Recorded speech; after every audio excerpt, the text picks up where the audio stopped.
Bienvenidos nuevamente a Elementos de Juicio, el programa de la Universidad del Sinú Elías Bechara Zainum, Extensión Bogotá.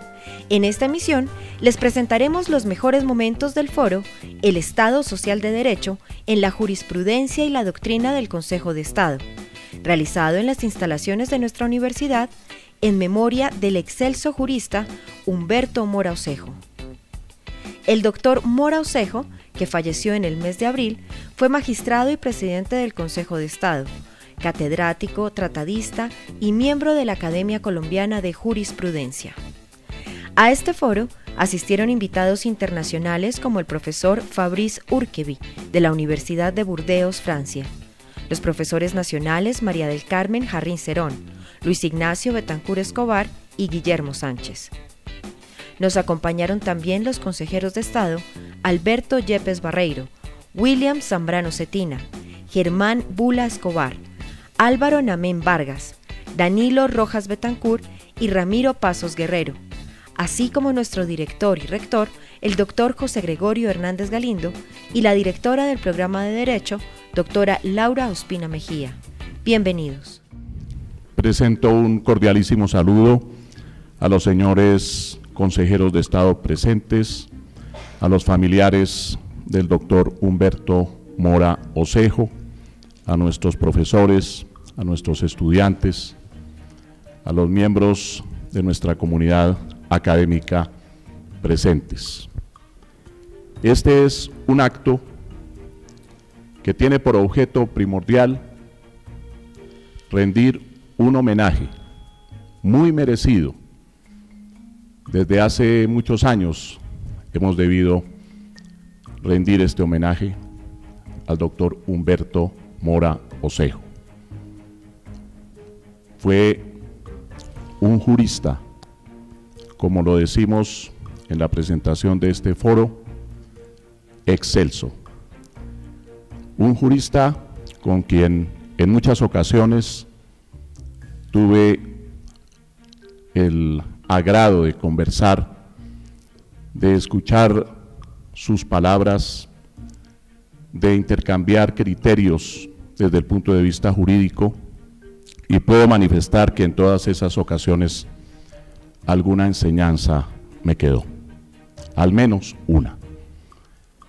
Y es que el doctor Mora se preocupó no solo como consejero de Estado, como profesor universitario, como miembro de la Academia de Jurisprudencia, como persona, como miembro de la comunidad colombiana, por el Estado Social de Derecho. Recuerdo que fue designado por el Consejo de Estado miembro de la Corte Constitucional, de la primera Corte, aquella que se contempló en la Constitución de 1991 para hacer el tránsito entre la Constitución de 1886 y la de 1991. Y el doctor Mora no aceptó, manifestó que por motivos personales no iría a la Corte Constitucional. Y creo que hizo mucha falta su palabra allí en la Corte. Sus aportes habrían sido excelentes, como lo fueron sus aportes en la Sala de Consulta y Servicio Civil del Consejo de Estado, en la presidencia de la misma corporación, en donde estuvo en 2 ocasiones, y en su cátedra. Sus enseñanzas para los estudiantes de la Universidad Nacional, los de la Universidad del Rosario, los de otras instituciones. Yo tuve oportunidad de escucharlo varias veces en conferencias en la Universidad Javeriana. Sé perfectamente el sentimiento que ha despertado en todos y cada uno de quienes fueron sus estudiantes el sensible fallecimiento del doctor Mora. Y por eso precisamente tuvimos la idea con el doctor William Zambrano y con la doctora Laura Ospina de rendir este homenaje mediante un foro. A él le habría gustado precisamente que se discutiera en forma pública, como lo vamos a hacer aquí, acerca de los aportes del Consejo de Estado en su doctrina y en su jurisprudencia a la construcción del Estado social de derecho. Porque si bien es cierto, la Corte Constitucional ha trazado las pautas primordiales desde el punto de vista jurisprudencial, tanto en el control de constitucionalidad como en las acciones de tutela que ha revisado en materia de Estado social de derecho, en materia de libertades públicas y de derechos, el Consejo de Estado, creo yo, y hay que decirlo, no se ha quedado atrás. Y las providencias del Consejo de Estado, poco a poco, aunque puedan existir diferencias de enfoque con los criterios de la Corte Constitucional, se han sintonizado con el Estado social de derecho. Y creo yo que es muy importante que integrantes de la Sala de Consulta y Servicio Civil, cuyos conceptos también apuntan a la realización del Estado social de derecho, expongan aquí los conceptos básicos en desarrollo de los cuales, desde su punto de vista, realizan los postulados de la Constitución de 1991. Igualmente, participarán juristas para, desde su perspectiva, hacer este análisis que es académico y mediante el cual rendimos homenaje muy sentido a un gran jurista, a un gran colombiano, a un gran magistrado, el doctor Humberto Mora Osejo. Muchas gracias. Con este foro se rinde un homenaje, reflejo del sentimiento y la admiración que sentimos por el doctor Humberto Mora Osejo, el gran jurista, el juez que supo cumplir fielmente su tarea al interpretar el derecho sin traicionar su espíritu ni distorsionar su texto, y comprometido siempre con la democracia, un profesor generoso y claro en los conceptos que formó varias generaciones de profesionales del derecho y particularmente especialistas en el derecho público, un hombre coherente con sus principios, brillante en la exposición de sus ideas, riguroso en sus conceptos. Con una mente que asombraba, que parecía contener las respuestas en cubículos perfectamente organizados y con la capacidad envidiable de exponer lo más complejo y profundo de la manera más simple y sencilla, como si todos los misterios de la ciencia jurídica le fueran revelados. Un ser humano sencillo, cercano, afable, nunca perdió la capacidad de asombro, siempre atento a la realidad social, política y jurídica de este país, acongojado por la violencia y las miserias que nos han marcado la historia, crítico de los que Hesíodo denominaba los devoradores de futuros. Con los años sus ideas no se reblandecieron, por el contrario, fueron sólidas y brillaron como piedras de ocaso. Un hombre que reafirmaba y se sentía muy orgulloso de su identidad cultural, de su terruño de un verde de todos los colores, como lo describió poéticamente Aurelio Arturo y que al doctor Mora Osejo le gustaba tanto recordar. Cuando alguien deja tantas enseñanzas, tanto para reflexionar y discutir, tanta huella, quienes lo admiramos, lo oímos, lo leímos y las generaciones que vendrán, continuaremos dialogando con el maestro Mora Osejo. Este foro simplemente es la continuación de una amena charla con él. Mil gracias. En representación de mi familia, quiero agradecerles el honor que le hacen a la memoria de mi padre, Humberto Mora Osejo, y a nosotros al realizar este foro Estado Social de Derecho en la doctrina y jurisprudencia del Consejo de Estado en su nombre, con la participación de tan distinguidos conferencistas y el excelso auditorio. Fueron precisamente sus papeles de profesor y de juez los que le brindaron las mayores satisfacciones profesionales a lo largo de su vida y los que demandaron su concentración y esfuerzo en la búsqueda continua de la claridad conceptual y de la sencillez en la expresión de sus argumentos. Consideraba que un concepto solo estaba terminado cuando podía expresarse en forma clara y simple, sin estructuras complejas y rebuscadas. Eran frecuentes las pruebas que realizaba con nosotros para confirmar que sus textos cumplieran con estos requisitos. E infaliblemente, no daba por terminada una sentencia sin antes leérsela a mi madre, aunque ni mi madre ni 4 de sus 7 hijos fuésemos abogados. Respetuosos de las ideas de otros, fue siempre exigente y apasionado en argumentación. Disfrutaba profundamente los debates con sus alumnos, le encantaba retarlos y asumía a fondo los retos que ellos le imponían. Nutría sus tesis con un estudio minucioso del derecho, las ideas políticas y de un conocimiento a fondo de la historia y de la filosofía, pero no le eran lejanos ni las tendencias ni los dogmas del momento a los que solía acudir como referencia para generar debate, marcar contrastes, ironizar y satirizar. Buscó la pureza y transparencia en la argumentación jurídica, deslindándola de posiciones e intereses políticos. Consideraba que un juez debía ser riguroso en su análisis, fallar exclusivamente en derecho y ser austero en su vida. Estaba blindado ante cualquier tipo de presión e intriga.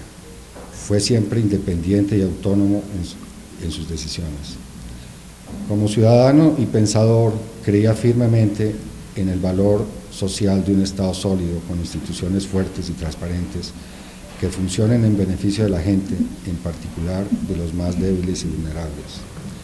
Consideraba que el Estado debía cumplir con su rol de lograr el mejoramiento de las condiciones de vida de los más pobres a través del suministro de bienes públicos de alta calidad y la definición de políticas públicas en beneficio de las mayorías. Era un crítico implacable del secuestro del Estado por intereses particulares mezquinos que desvirtúan su rol fundamental. Como padre, buscó involucrarnos en los valores básicos de la decencia, el trabajo honrado, la pasión y la tenacidad por el logro de las metas y objetivos, el rechazo a cualquier tipo de privilegio, la consecuencia y firmeza en nuestras posiciones, la firmeza de carácter. Siempre dispuesto a brindar su consejo y ayuda, consideraba un deber de la familia recrear el espíritu latino, gregario, humano, y solía contraponerlo a los estilos de sociedades más individualistas, egoístas y frías. Para nosotros es un honor poder recrear con ustedes en este espacio académico estos recuerdos de mi padre.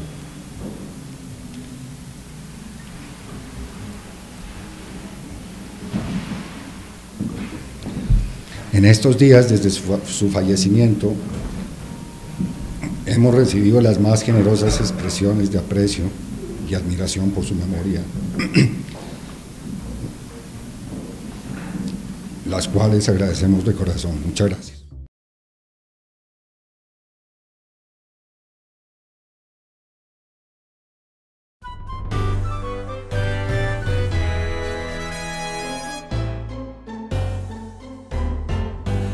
Es importante hacer reconocimiento a las personas que, como el doctor Mora, plasmaron una huella indeleble en nuestras vidas personales y en la historia del país. Quienes lo conocimos, aprendimos con certeza lo que debe ser un juez probo, íntegro, administrador de justicia imparcial, diligente, eficaz y mesurado. Tuve la fortuna de ser su auxiliar durante muchos años en el Consejo de Estado y les puedo decir, como lo menciono siempre a mis alumnos, que él es mi mentor.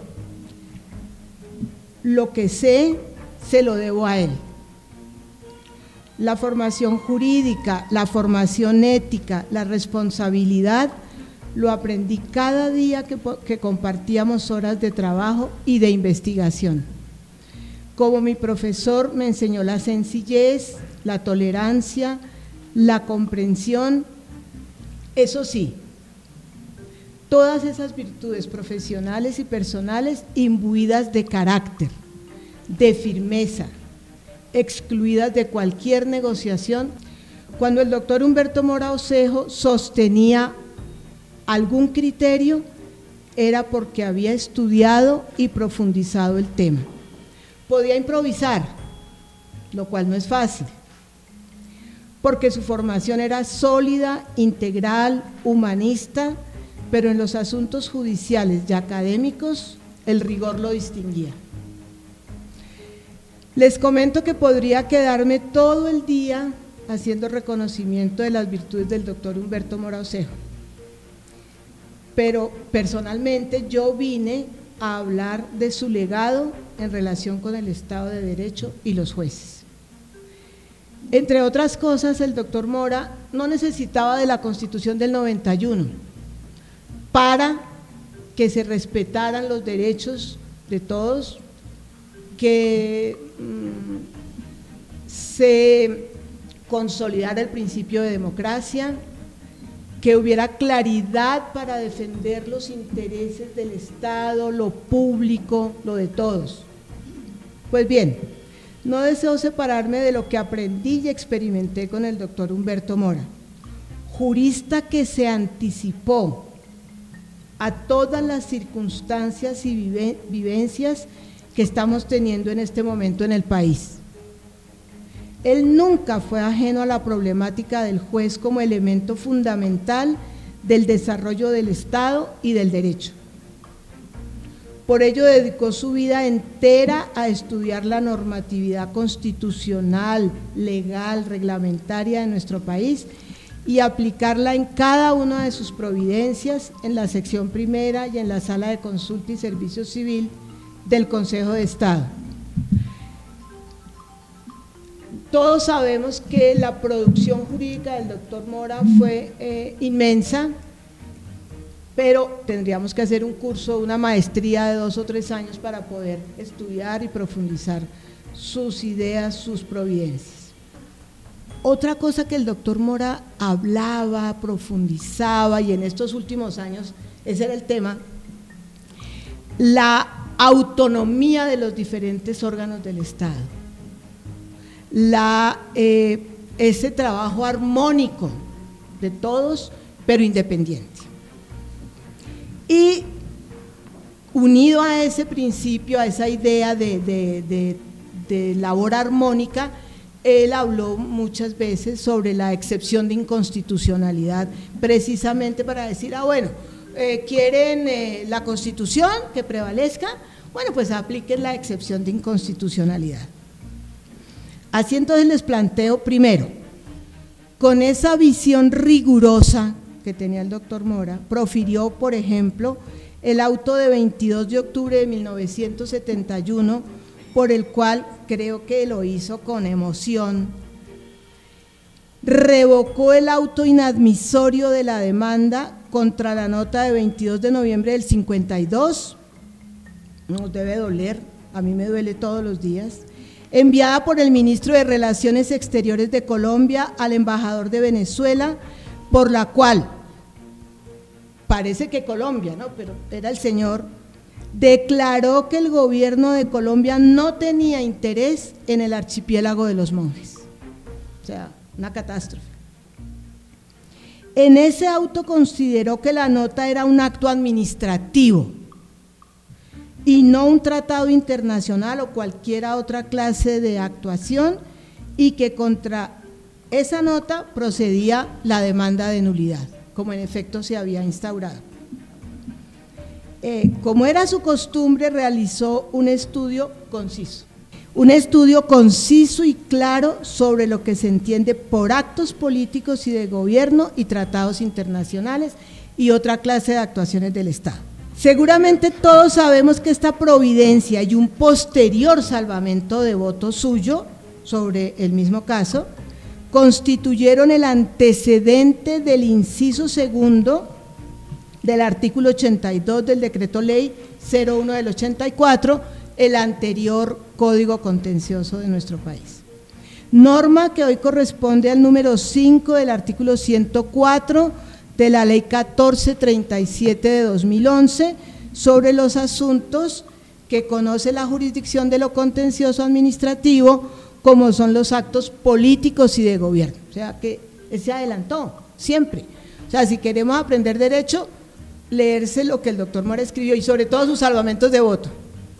Ahí hay mucha fuente del derecho colombiano, porque muchos no lo entendían, pero como él era tan riguroso, pues entonces plasmaba sus salvamentos y ahí yo estudié.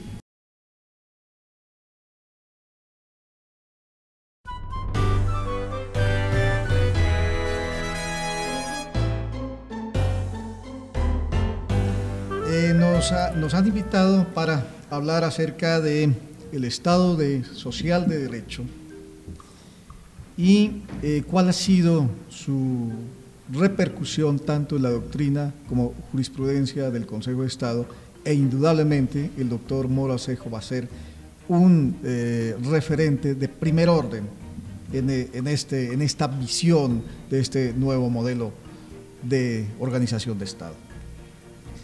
Sin duda alguna, el Estado social de derecho como fórmula política queda consagrado ya desde el punto de vista constitucional en la Carta actualmente vigente y que entendemos tanta preocupación que todos los avances del 91 se reversen, y que indudablemente llega este modelo, indudablemente llega tardío a Colombia. Ya en el mundo occidental, por lo menos en la tradición de formación de Estado, ya era un modelo que se consolida en la posguerra y en consecuencia es un modelo que ya venía existiendo 50 años antes en el mundo occidental. Sin embargo, por fortuna, en el 1991 se adopta como el modelo de Estado, y en ello puedo destacar desde el punto de vista conceptual que está estructurado bajo 3 elementos fundamentales. Es el reconocimiento de un modelo de ese Estado de Derecho en el sentido de que está regido por una disciplina del orden, el Estado está regido por una disciplina del orden jurídico compuesto por valores, compuesto por principios, derechos y reglas, y de allí que es Estado de Derecho. En segundo lugar, tiene el carácter de democrático, y democrático habría que distinguirlo en 2 grandes dimensiones. En primer lugar, democrático como método. Indudablemente se parte de la base que todas las decisiones del Estado tienen que ser fruto, especialmente las constitucionales y las legislativas, fruto de decisiones colectivas con el máximo consenso y la mínima imposición, dicen los teóricos, de allí que es democrático. Y desde el punto de vista sustancial, este elemento democrático permea desde el punto de vista sustancial en principios y elementos centrales que definen el carácter de Estado, y allí paso al tercer elemento, que es el carácter social. ¿Y por qué es social? Precisamente porque es un mandato de configuración de un orden orientado al establecimiento y garantía de la justicia social en forma real y efectiva, como dice el artículo 13 de la Constitución. Desde ese punto de vista, en consecuencia, al ser Estado social de derecho, es un Estado autolimitado y autorregulado, es decir, controlado, y se controla internamente en orden a que las garantías ciudadanas, especialmente los derechos ciudadanos, los derechos humanos, derechos constitucionales, tengan un garante fundamental, y ese garante claro es el juez constitucional. De allí entonces este modelo de Estado constitucional finca en el juez una función protagónica. De allí que en este modelo los jueces, y especialmente los jueces constitucionales, son protagonistas del desarrollo y existencia del Estado social. Como dicen algunos teóricos, el juez en últimas, frente a un desbordamiento del poder tanto del legislativo como el ejecutivo, es el último baluarte de la democracia. En ese modelo, indudablemente hay un cambio significativo frente al modelo anterior. ¿Cuál era el modelo anterior de organización del Estado? Lo que se ha denominado a nivel, digamos, de la doctrina, de la teoría, como el modelo del Estado legislativo de derecho. En el modelo del Estado legislativo de derecho, el protagonista era el legislador, y por antonomasia. Y así la Revolución Francesa finca en el legislador el representante máximo de la soberanía popular, y de allí que era impensable en ese entonces de que el legislador, sus decisiones como representante del pueblo puedan tener algún tipo de control, porque era el mismo soberano que estaba regulando sobre la vida pública de la sociedad.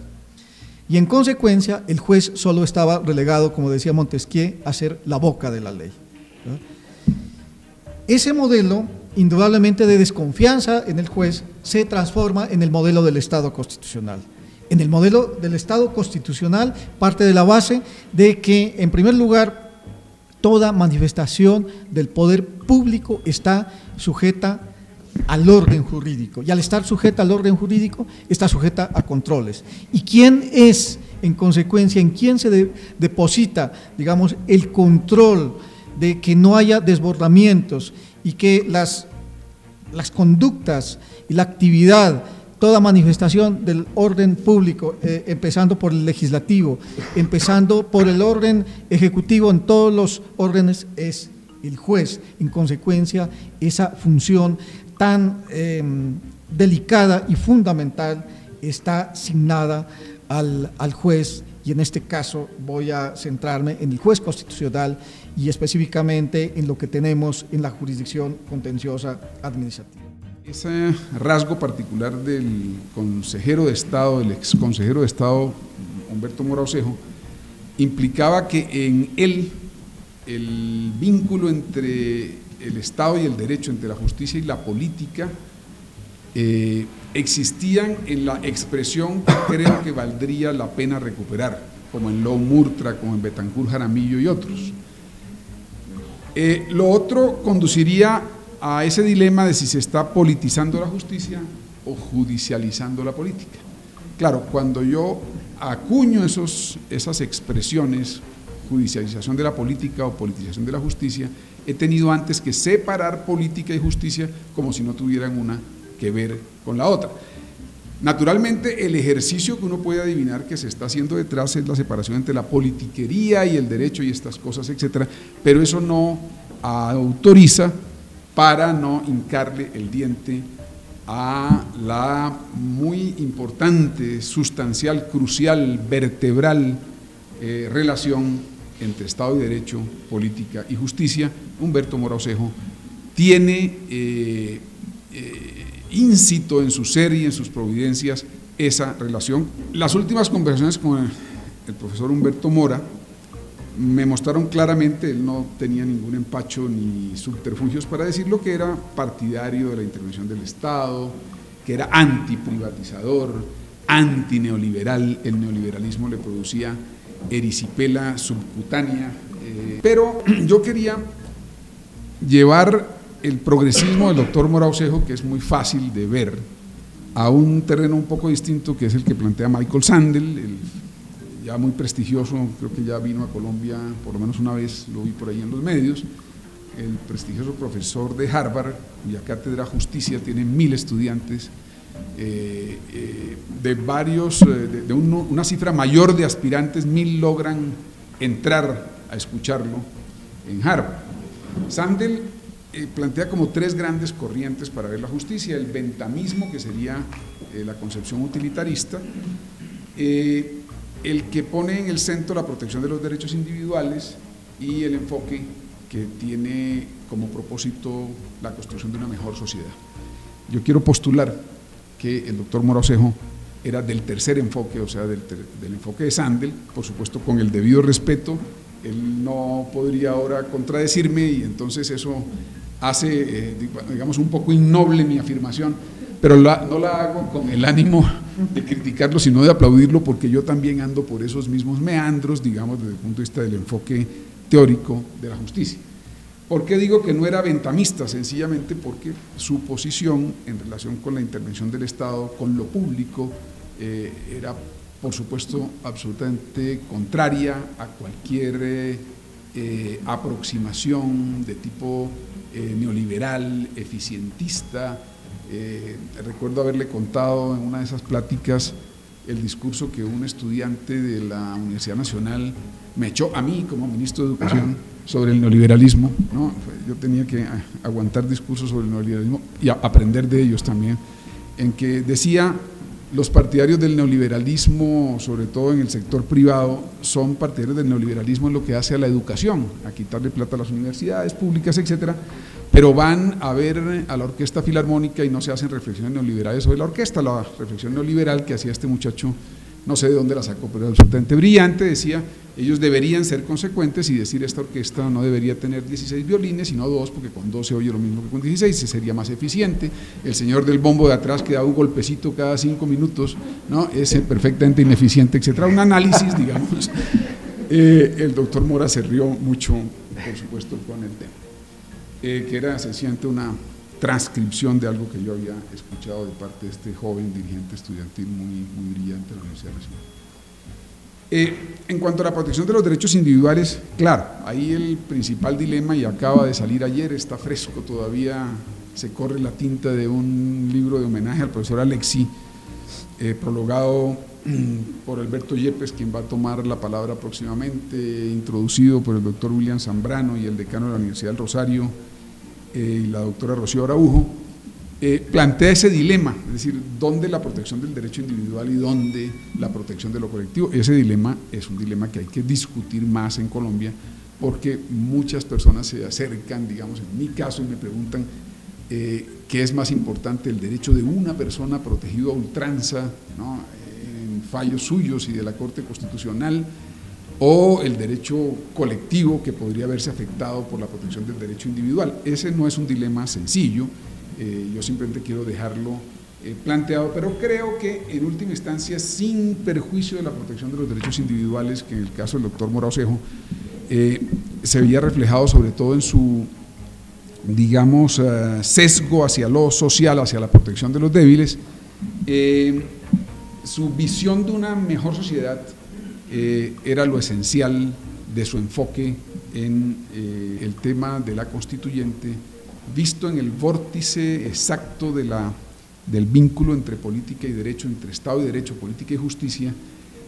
Merece un tratamiento académico más sereno, más reflexivo y más proyectado en función de nuestro país y de su futuro. Leo básicamente 3 artículos recientes, uno del doctor Montealegre, otro de la doctora Córdoba y otro del doctor Castro. Me refiero a Eduardo, Piedad y Jaime. El doctor Montealegre sostiene que se necesita una constituyente porque hay que hacer la paz. La doctora Córdoba sostiene que se necesita una constituyente porque la paz es la mayor transformación social e institucional que haya vivido el país en el último siglo. Y el doctor Castro dice que sí habría que hacer una constituyente, pero que en este momento no se puede, ¿no?, porque habría mucha desconfianza de la gente en quién está detrás de la constituyente. Yo leo las 3 reflexiones y digo, y entonces los 45 millones de habitantes de este suelo, ¿qué tenemos que ver con esta discusión? Es decir, esa es una discusión de la política por la política, ¿no?, pero no logra llegar, en mi modo de ver, al vértice y al vórtice de la vinculación entre Estado y derecho, entre justicia y política. Pienso que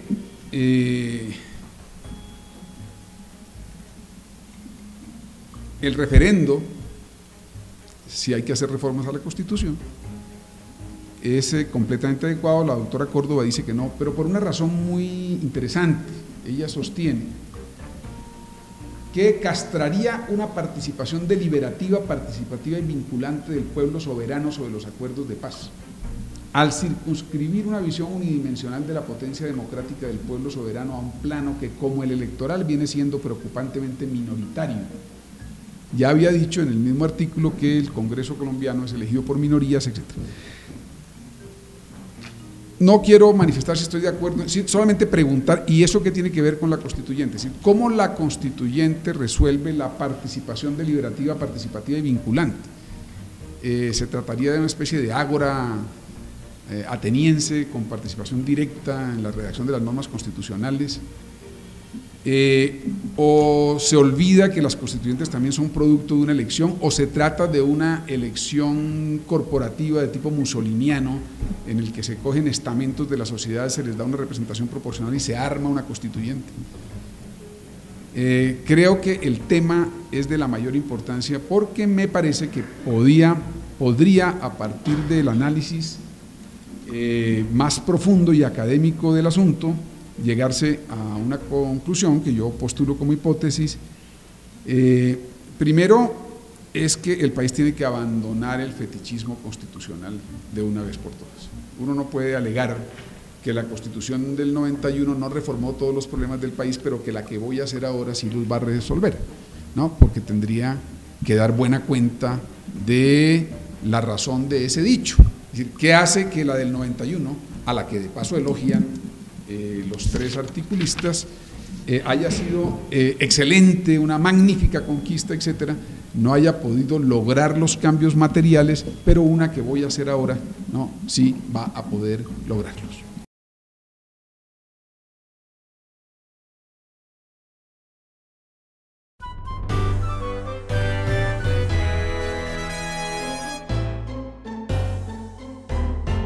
Cuando se habla de Estado Social de Derecho, se suele plantear una suerte de dicotomía con la cláusula tradicional y que se le califica incluso despectivamente de decimonónica de Estado de Derecho. Sin embargo, pues esa visión parcial, limitada del Estado Social de Derecho, con excepción de Forsthoff, creo que en ningún autor serio de la literatura que se ha ocupado de esta materia la ha planteado. Al unísono la doctrina alemana, Abendroth, por ejemplo, Dering, por ejemplo, entre los españoles García Pelayo, entienden que la cláusula de Estado Social de Derecho en modo alguno supone la negación o la renuncia a los elementos distintivos históricos como conquistas liberales de las revoluciones del siglo XVIII, sino como una fase superior de evolución que supone una relectura de esos valores en función de los fines sociales del Estado. Lo traigo a colación porque creo que la figura del juez y profesor Mora Osejo sintetiza, digamos de manera afortunada, esa simbiosis entre los valores liberales de la atribución del poder, del control judicial de la administración, del gobierno de la ley, con las preocupaciones sociales que en una sociedad con las desigualdades tan marcadas como la nuestra imponen un Estado que no sea indiferente, que no sea un simple gendarme como lo soñaron en una quimera quizás con visos de pesadilla los liberales en el siglo XIX. Recuerdo el acierto que tuvo la sala de consulta en invitar al profesor Rubio Llorente hace unos años y encontrar que él, en medio de su exposición acertadísima a propósito del centenario, creo que fue en esa ocasión, del histórico acto legislativo 03 de 1910, ponía de relieve cómo el Estado Social de Derecho es un Estado de una enorme producción normativa, un gran Estado legislador, en la medida que la legislación se convierte en un instrumento de formulación de políticas públicas, y por otro lado un Estado en el que la administración juega un papel determinante.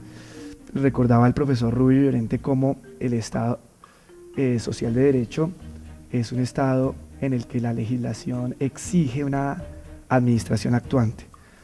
Hoy, cuando se habla de crisis de la justicia y crisis de la representación democrática, valdría la pena, consejero Ula, recordar que la más baja participación en la historia electoral del país la tuvo justamente la constituyente. No lo digo yo, lo dicen los resultados electorales. La abstención fue del 75%. Entonces, digamos que ahí hay un problema que olvidamos, que escondemos, que ocultamos, de una suerte de falta de legitimidad democrática que ha sido resuelta pues por los invaluables aportes de la justicia constitucional y del robustecimiento de mecanismos judiciales tan importantes como la acción de tutela, pero que pues dejan entrever pues digamos unas bases democráticas discutibles, y quizás por eso pues a menos de cumplir 25 años ya estamos pensando en cambiar nuestro pacto social, lo cual pues es un exabrupto, me parece a mí. Ese digamos Estado social de derecho, para seguir con sus palabras, doctor Bula, me parece a mí que se acerca mucho a la visión sistémica del pensamiento complejo del que habla el profesor Edgar Morán actualmente, desde ese foco de la reflexión que es París. El Estado social de derecho supone la interacción de las distintas, digamos, facetas del poder con la sociedad y no su divorcio. El problema, digamos, radical que tiene nuestra sociedad es esa ruptura tajante entre las formas del Estado y su sociedad, que no ha sido resuelto y creo difícil de resolver. No es un problema nuestro. El resultado electoral del domingo pasado en España, en ciudades como Barcelona y Madrid, en las que este grupo político Podemos pues desbancó a las fuerzas tradicionales y particularmente al socialismo, sus banderas de izquierda, pues revela un grado de insatisfacción con el establecimiento. El hecho de que la expresión de un grupo sin ideología, como es el grupo de los indignados, que tenga solo una referencia nostálgica de un Estado nodriza, de un Estado paternalista, pone en evidencia la enorme crisis de representatividad que acusa la democracia actual y que no es un problema exclusivo del constitucionalismo nacional.